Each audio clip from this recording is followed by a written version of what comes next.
Koordinasyon ng mga ahensya ng gobyerno dapat paigtingin kontra Pogo ayon kay Senate President Chis Escudero. Detalye ng balita mula kay Raymond Edpa sa RS28. Raymond, good morning. Hinimok ni Senate President Francis Chis Escudero ang iba't ibang ahensya ng gobyerno na paigtingin pa ang kanilang koordinasyon sa kampanya laban sa operasyon ng Philippine Offshore Gaming Operators o POGO sa bansa.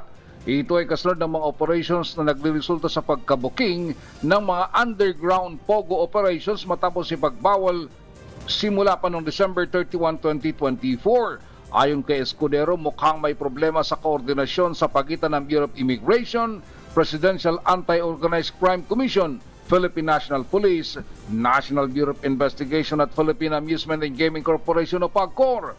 Lumalabas na wala silang koordinasyon sa kanilang mga operasyon. Paniwala ng Pangulo ng Senado, madali lang matunton ng mga dayuhang nagtatrabaho sa POGO kung may koordinasyon. Titingnan lang ang records ng Bureau of Immigration kung sino-sino ang mga pumasok na dayuhan na nagtrabaho sa POGO at kung nasaan na sila ngayon. Ang masakit, lumalabas na hindi nag-uusap ang mga nabanggit na mga ahensya ng gobyerno sa kampanya laban sa POGO. Narito si Senate President Chis Escudero.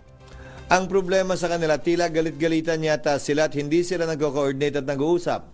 Napakadali namang kunin yung bilang at dami at nasaan sila. Dahil kailangan nilang i-renew yung kanilang karapatang manatili dito. Lalong-lalo na nagbigay na ng kautusan na dapat wala na silang karapatang manatili dito hanggang ngayon dahil hanggang December 31 na lamang yon.